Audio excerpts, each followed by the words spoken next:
네, 오늘 하나님 말씀은 마태복음 9장 9절에서 13절까지입니다. 신약성경 13쪽에 있습니다.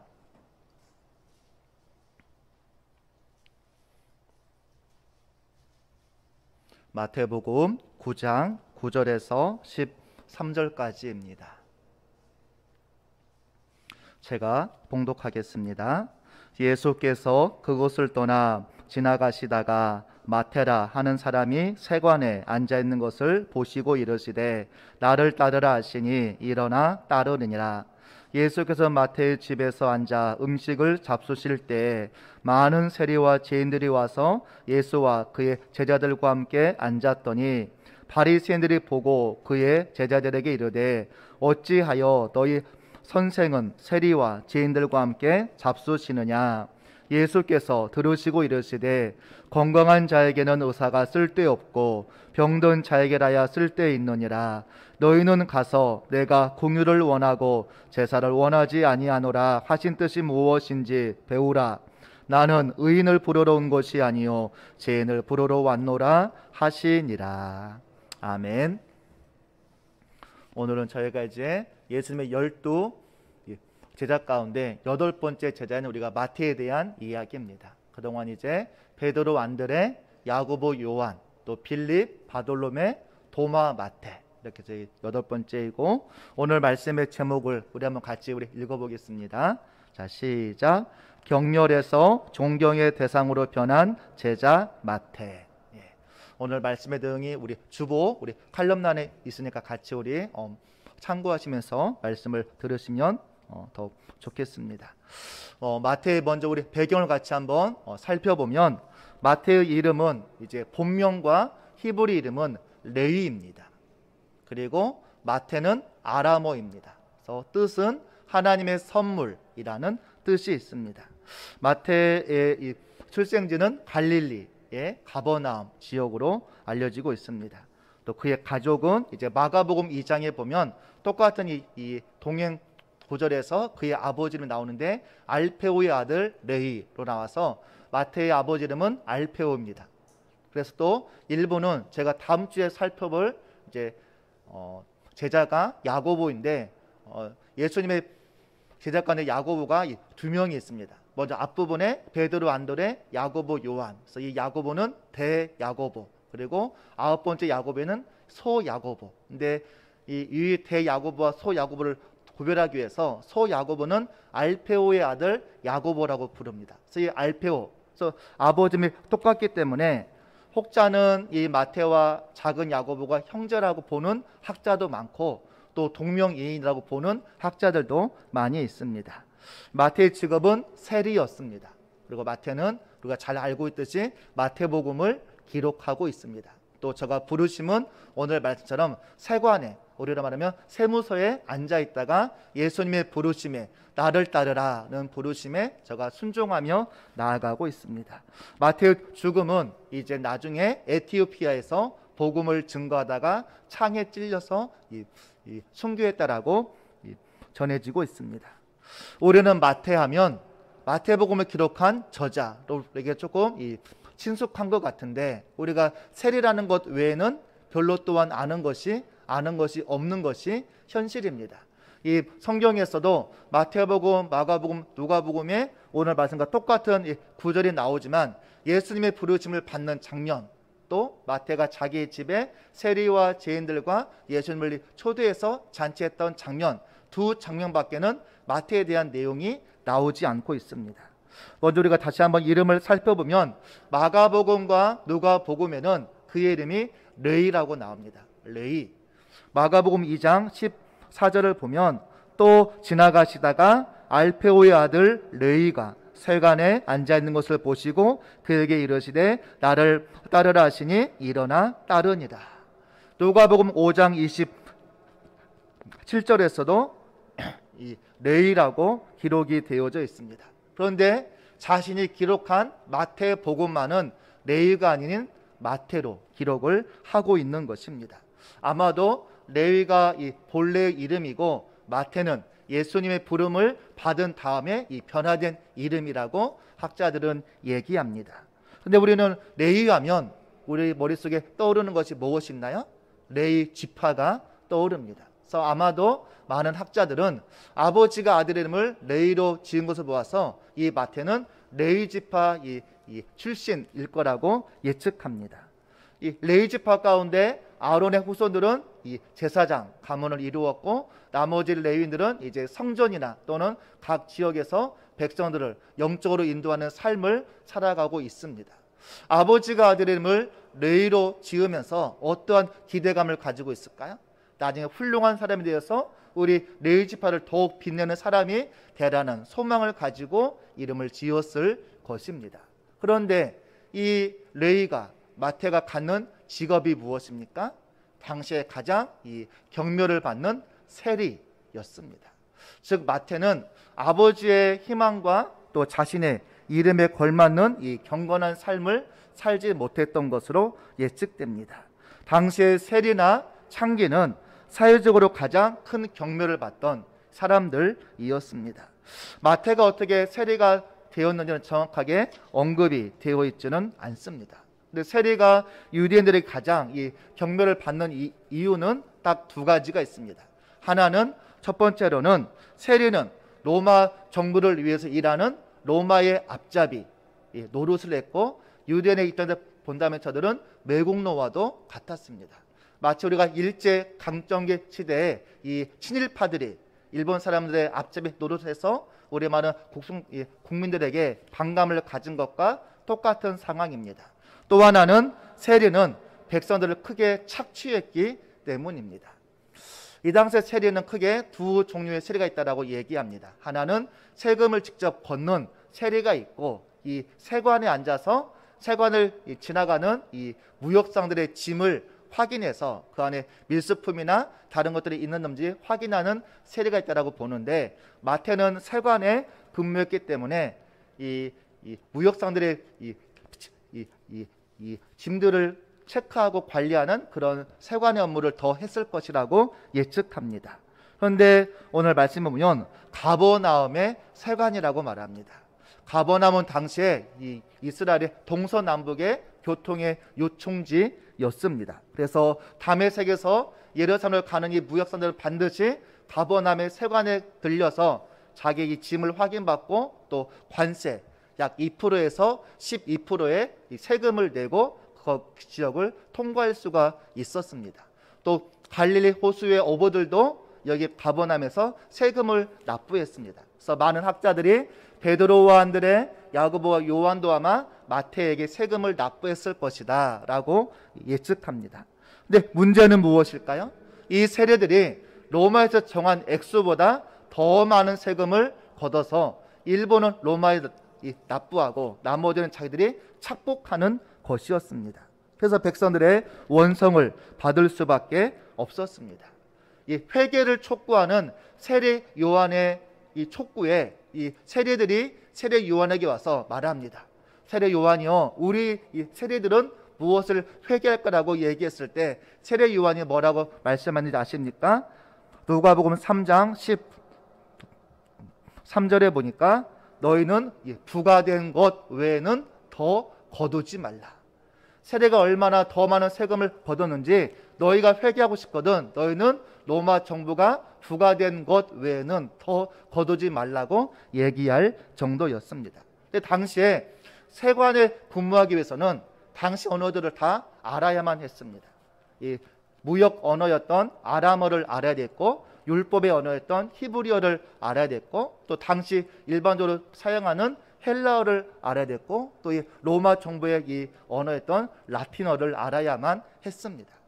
그래서 당시 학자들은 마태는 상당한 유식한 사람이었을 것이다 라고 예측하면서 예수님의 12 제자 가운데 가장 이 똑똑한 사람이 아마 마태이지 않았을까라는 예상을 하기도 합니다.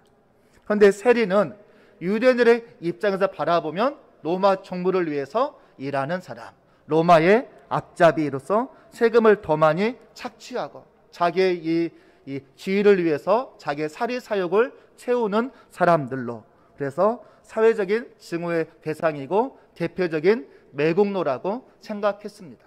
그래서 당시에 세리, 창기, 이방인, 죄인은 같은 동급, 같은 무리로 보았던 것입니다. 심지어 세리는 저 사람은 믿을 수 없다라고 해서 이 법정에서 증인으로 세우지 않았습니다. 회당에도 저들은 들어갈 수가 없었습니다. 심지어 세리의 연보, 세리의 헌금은 받지도 않았습니다. 이게 당시에 세리의 이 사회적인 위치였던 것입니다. 이렇게 사회로부터 이 모멸과 경멸을 받던 마태가 예수님의 부름을 받으면서 세리에서 이 사도로 변함을 통해서 경멸에서 존경을 받는 사람으로 변한 것이 바로 오늘 마태입니다. 그래서 제가 오늘 말씀의 제목을 경멸에서 존경의 대상이 된 사도 마태라고 이름을 제목을 지었습니다. 마태 우리가 회심 한번 살펴보면 오늘 말씀을 보면 그냥 단순히 예수님을 만나서 나를 따르라 하니까 따라온 것처럼 보입니다. 자, 가버나움은 예수님의 사역의 중심지였습니다. 또 수많은 이 무역 상인들이 거쳐가는 곳입니다. 그러면 수많은 무역 상인들이 각자의 지역에서 일어난 수많은 사건들을 얘기하기도 하고 예수님의 이 사역과 행적에 대한 수많은 얘기들을 세관에서 나누었을 것입니다. 그래서 많은 학자들은 마태는 이미 예수에 대한 이야기는 들어서 알고 있었을 것이라고 예측합니다. 또 얼마 전에는 가버나움에서 베드로의 장모의 열병을 고쳐줌을 통해서 수많은 무리들이 가버나움에 또 몰려들었습니다. 그 찰나에 이 마가복음 2장에 보면 이 중풍병자를 데리고 왔던 4명의 친구들이 무리가 너무나도 많이 모여 있어서 어떡하죠? 예수님께 데려가기 위해서 이 지붕을 뚫고 이 중풍병자를 내려서 고침받는 사건이 일어났고, 그때 예수님께서 이 작은 자야 내 죄사함을 받았느니라, 내 죄사함을 받았느니라, 이 목소리가 마태에게는 어떻게 다가왔을까요? 나도 나의 죄를 용서받을 수 있을까? 나 같은 이 세리도 예수님께 나아갈 수 있을까? 나 같은 세리도 예수님께서 인정하실까? 이런 마음의 생각들을 가졌을지 모르겠습니다. 그러던 찰나에 이 예수님께서 마태에게 다가오셔서 나를 따르라 했을 때 마태는 어떤 생각이 들었을까요? 아마 온몸에 전율을 느끼며 자기가 감당할 수 없는 어떤 힘에 이끌려서 자리를 박차고 예수를 따라 나서게 되었던 것입니다. 많은 학자들은 마태가 오랫동안 자신의 이 삶에 대해서, 이 세례라는 이 직업에 대해서 저가 갈등하고 있다가 예수님의 부르심에 반응했을 것이다 라고 얘기합니다. 왜냐하면 일어나 따랐다, 이 말은 어떤 의미가 있나요? 자기 세례의 직업을 다 포기하고 예수님을 따라갔다는 이야기입니다. 이것은 평소 마태가 마음속에 자기 이 직업에 대한 갈등이 있었고, 또 자기 이 삶에 대한 고민과 갈등이 있었고, 또 구원에 대한 열망이 그 안에 있었기 때문이라고 얘기합니다.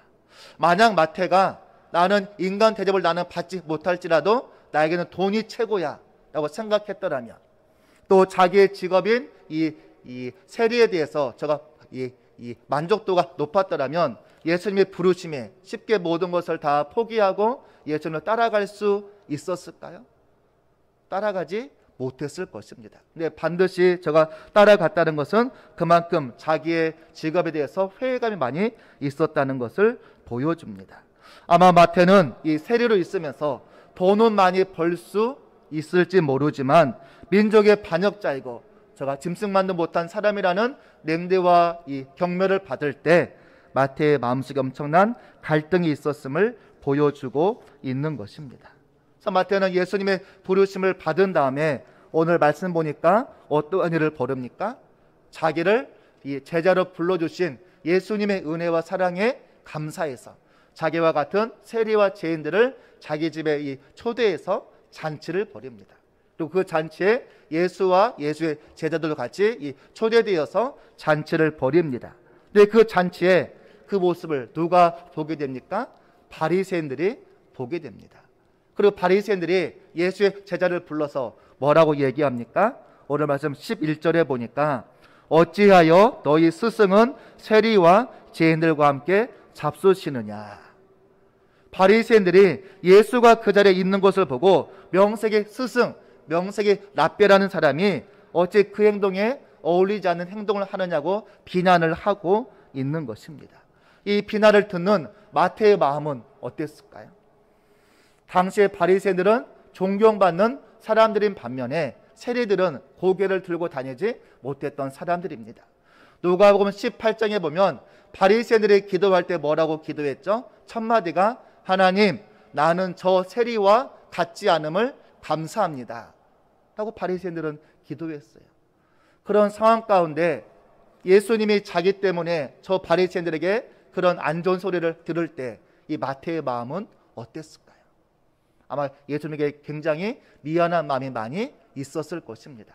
그런데 바리새인들의 그 말을 들은 예수님이 뭐라고 얘기하시나요? 우리 한번 오늘 말씀 12절과 우리 13절을 같이 한번 읽어보겠습니다. 12절과 13절입니다. 자, 시작. 예수께서 들으시고 이르시되 건강한 자에게는 의사가 쓸데없고 병든 자에게라야 쓸데있느니라. 너희는 가서 내가 긍휼을 원하고 제사를 원하지 아니하노라 하신 뜻이 무엇인지 배우라. 나는 의인을 부르러 온 것이 아니요 죄인을 부르러 왔노라 하시니라. 모두가 마태를 세리라고 경멸하고 마태를 죄인이라고 멸시할 때 예수님께서 나에게 긍휼을 베풀어 오셨다.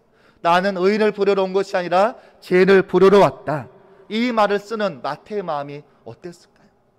예수님 그 말에 아마 많은 위로를 받고 많은 감동을 받을 수밖에 없었을 것입니다.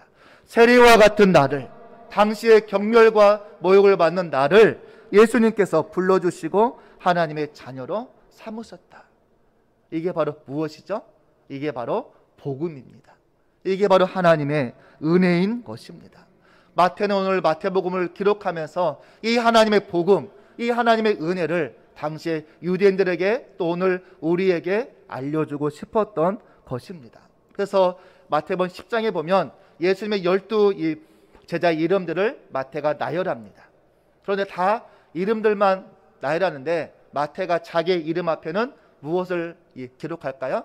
자기의 직업을 기록합니다. 근데 자기의 직업이 무엇이었나요?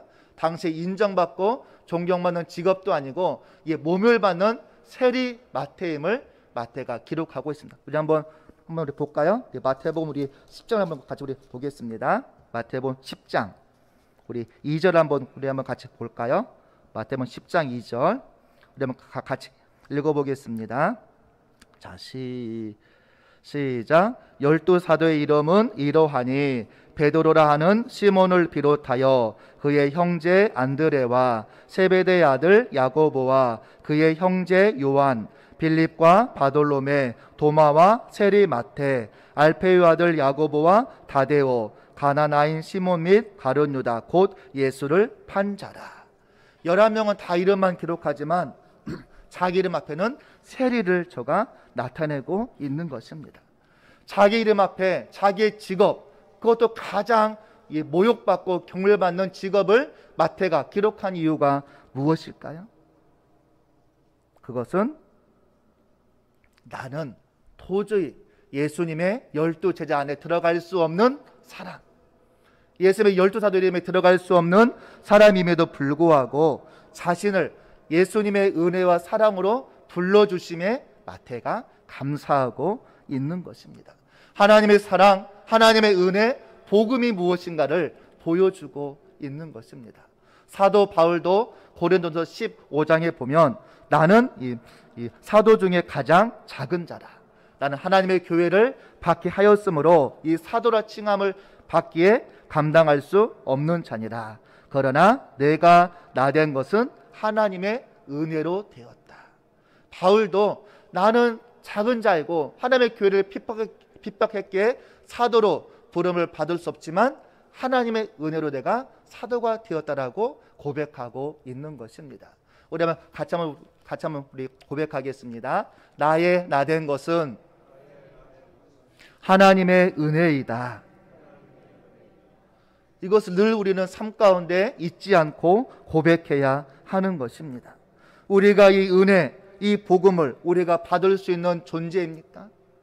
우리가 하나님께 하나님, 나는 하나님의 자녀로 부름받을 만한 조건이 있다고 우리가 내세울 수 있는 것이 무엇이 있나요? 우리는 아무것도 없습니다. 오직 하나님의 사랑으로, 하나님의 은혜로, 우리가 복음으로 하나님의 자녀가 되는 축복을 누린 것입니다.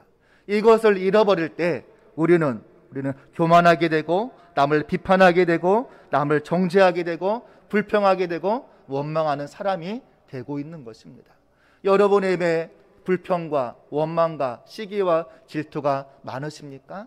그러면 내가 하나님의 은혜를 잊어버렸다는 반증인 것입니다. 마태는 오늘 이 잔치를 통해서 나는 이제 세리에서 예수님의 이 제자로 부름받았다는 것을 모든 사람들에게 알려주는, 어찌 보면 마태의 제자 선언식 같은 행사이기도 하고, 또 내가 이제 세리를 다 벗어버리고 하나님을 감당한다는 자기 변화에 대한 변화를 선포하는 자리이기도 하고, 또 많은 이 사람들에게 예수님을 증거하는 복음 전도의 자리가 되었을 것입니다. 우리가 여기서 한 가지 더 생각해 볼 것은, 마태의 등장, 마태의 부르심은 예수님의 제자 그룹에 어떠한 일이 일어날까요? 자, 오늘 마태 보면 마태가 8번째로 부르심을 받습니다. 그 전에는 베드로, 안드레, 야고보, 요한, 빌립, 바돌로메, 도마까지 부르심을 받았는데, 이 7명은 그래도 남들에게 어찌 보면 그냥 일반적인 사람, 평범한 사람들이었습니다. 그런데 세리가 예수님의 제자 그룹에 등장합니다. 앞서 부름받은 7명들이 예수님에게 뭐라고 얘기했을까요? 예수님, 이 땅에 수많고 많고 많은 사람 가운데 왜 하필이면 우리의 매국노이고 로마의 앞잡이고 우리의 모욕을 받는 마태입니까? 나는 저 마태와 같이 하나님을 하기 싫습니다라고 하는 사람이 없었을까요? 또 남들이 보기에 저 예수라는 사람이 12명의 제자를 부르는데 그 중에 우리가 모욕하고 우리가 멸시하던 세리가 들어가 있대, 라는 말을 들었을 때 어땠을까요? 예수님은 왜 세리를 예수님의 제자 그룹에 부르셨을까요? 만약에 제가 노숙인을 무시하는 것은 아니지만, 제가 만약에 노숙인을 우리 교회 중직자로 세운다면, 제가 장로를 만약에 세운다면 여러분은 어떻게 하시겠습니까? 우리 목사님 참 멋지다고 얘기를 하겠습니까? 아니면 목사님, 우리 교회 사람이 얼마나 많은데 저 노숙인을 우리 교회 장로로 세우냐고 저한테 건의하시겠습니까? 여러분은 어떻게 하시겠습니까? 예수님께서 당시에 가장 모욕받고 경멸받는, 사람 취급도 받지 못하는 세리를 제자로 부르신 이유가 무엇일까요? 우리에게 무엇을 말씀하고 싶었을까요? 아마 예수님은 세리를 제자로 택함으로 아무리 악한 자라도 용서받을 수 있다. 하나님의 사랑은 한이 없다. 하나님의 은혜는 모든 사람에게 평등하게 임한다. 하나님에게는 지구화를 막론하고 누구나 구원받아야 할 존재임을 보여주고 있는 것입니다. 누구에게나 회개의 문은 열려져 있음을 보여주고 있는 사건인 것입니다. 우리가 이제 세 번째로 마태의 사역을 보면, 마태의 가장 위대한 일, 마태가 가장 잘한 일은 무엇일까요? 뭐니 해도 마태복음을 기록한 것입니다. 마태는 이 레인으로서 종교 교육도 받았을 것이고, 또 저가 세리로서의 이 교육도 받았을 것입니다. 또 저는 늘 장부와 이 문서를 정리하던 사람이었습니다. 그런데 돈을 계산하던 손에서 이제는 예수님을 증거하고 예수님의 행적을 기록하는 복음서를 기록하는 손으로 저가 변화된 것입니다. 또 자신을 세리라고 무시하던 유대인들을 대상으로, 자기 동족을 대상으로 마태복음을 기록하고 있는 것입니다.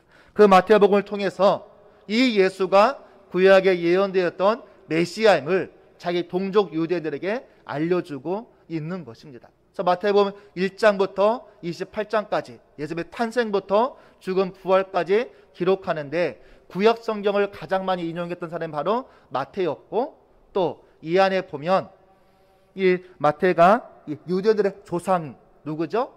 아브라함, 또 유다 가문의 혈통인 다윗의 혈통을 거론하면서 예수님의 족보를 나열하고 있는 것입니다. 그래서 이 예수를 유대인의 왕, 메시아, 온 인류의 왕으로 제가 예수님을 소개하고 있는 것입니다. 그리고 마태는 이제 15년 동안 예루살렘에 머물면서 이 유대인들을 대상으로 복음을 증거하다가 나중에는 에티오피아까지 가서 복음을 증거하다가 창에 찔려 제가 순교를 하게 됩니다. 우리가 이제 마태의 삶을 통해서 우리가 생각해볼 영적인 교훈 세 가지를 같이 나누고 말씀을 마무리하고자 합니다. 첫 번째로 마태가 주는 영적인 교훈은 그의 헌신적인 희생적인 결단입니다. 예수님께서 나를 따르라 하실 때 이 마가가 일어나 따릅니다. 그런데 똑같은 구절인 이 누가복음에서는 한마디가 더 나옵니다. 누가복음 5장 28절에서 마태는 모든 것을 버리고 일어나 따르니라. 모든 것을 버리고, 대단히 중요한 부분입니다. 지금까지 이 세리로서 마태가 모든 사람의 경멸과 모욕을 받으면서도 결코 포기할 수 없었던 것이 바로 무엇이었을까요? 돈이었습니다. 그런데 자기 생명 같은 돈을 버리고 주님을 따라 나서고 있는 것입니다. 이것은 결코 쉬운 일은 아닙니다. 또 이 말은 결국 무엇일까요? 돈보다도 예수님이 더 내 인생에 귀한 분임을 마태가 깨달았다는 반증이기도 한 것입니다. 마태가 이제는 돈을 위해서 살아가는 인생이 아니라 주님의 영광을 위해서 자신을 변화시켜 주신 예수님을 위해서 살아가는 삶을 살겠다고 저가 결단하고 있는 것입니다. 내가 예수님의 제자로서 내가 이제는 예수님의 영광을 위해서 살아가겠다는 인생의 고백이 담겨져 있는 것입니다. 여러분이 아직 포기하지 못한 것이 있으십니까?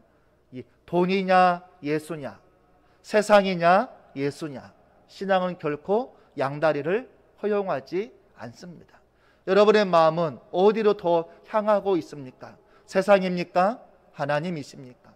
물질입니까? 하나님이십니까? 이 시간 결단하시기를 바라겠습니다. 두 번째로는 마태는 이 전인적인 변화를 이루어 가고 있습니다. 문서를 기록하던 손, 이 돈을 세던 손에서 예수님의 기록, 예수님의 말씀을 기록하는 마태복음을 기록하는 손으로 변화되어지고 있는 것입니다. 이로 인해서 제가 모욕받던 사람에서, 제가 경멸받던 사람에서 존경받는 사람으로 변화되어지고 있는 것입니다. 오늘 나에게 주신 하나님의 달란트, 하나님의 은사, 하나님의 재능이 크고 작고를 떠나서 어디에 그 재능과 은사가 쓰여지고 있는지, 내가 잘 먹고 잘 살고 나의 부귀영화를 위한 곳에 나의 은사가 쓰여지고 있는지, 아니면 하나님의 영광을 위한 곳에 쓰여지고 있는지 생각해 보시기 바랍니다. 마태는 자기에게 주신 이 교육과 은사들을 처음에는 자기 돈을 위해서 사용했다면 나중에는 복음을 증가하는 곳에 사용되고 있는 것입니다. 마지막으로는 마태는 자기의 가지고 있는 것을 풀어서 잔치를 베풀면서 자기와 같은 세리와 지혜인들이 예수를 만날 수 있는 복음 전도의 장을 열어주고 있는 것입니다. 오늘 우리도 나만 구원받는 것으로 끝나는 것이 아니고 내 이웃들에게 우리가 어떻게 복음을 증거할까, 또 우리 반포교회가 우리 인근의 지역에 어떻게 주의 복음을 우리가 증거할까, 우리가 늘 고민하며 나아가야 하는 것입니다. 복된 구원의 길을 우리 이웃에게 우리가 어떻게 나누어 줄까, 우리가 고민해야 하는 것입니다. 마태는 처음에는 돈을 위해서라면 자기 동족도 버리고 거룩함도 버리고 말씀과 예배도 버렸던 마태를 예수님은 주목하여 보시고 마태가 있을 곳이 세관이 아님을 아시고 일어나 따르라 하고 저를 부르셨습니다. 마태가 그 부르심에 아멘으로 저가 순종하며 예수를 따라감을 통해서 예수님의 12제자, 12사도로 세움을 받게 되고, 돈을 세고 장부를 기록하던 손에서 예수님의 행적을 기록하는 복음서를 기록하는 손으로 변화되어지는 은혜를 누리게 됨을 통해서 세리라는 경멸의 이 대상에서 사도라는 존경을 받는 대상으로 변화되어지고 있는 것입니다. 오늘 내가 서 있어야 될 자리가 어디입니까? 지금 내가 서 있는 자리가 어디입니까? 하나님 보시기에 어떤 자리인가 생각해 보기를 원합니다.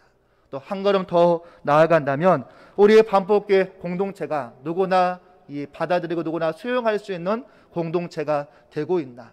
사회적인 약자, 사회적인 소외된 자, 어려운 자들이 우리 교회 쉽게 동화되고 같이 믿음의 삶을 나눌 수 있는 우리 교회가 그런 공동체가 되고 있나? 우리가 다시 한번 생각해 보기를 원합니다. 지금 내 상황이 어떤 상황과 형편에 있을지라도 다시 우리 하나님의 복음, 하나님의 은혜를 생각하여서 다시 새로운 사람으로 변화되어짐을 통해서 새롭게 하나님께 쓰임받는 우리 모든 반포교회 믿음의 식구들이 다 될 수 있기를 간절히 바라겠습니다.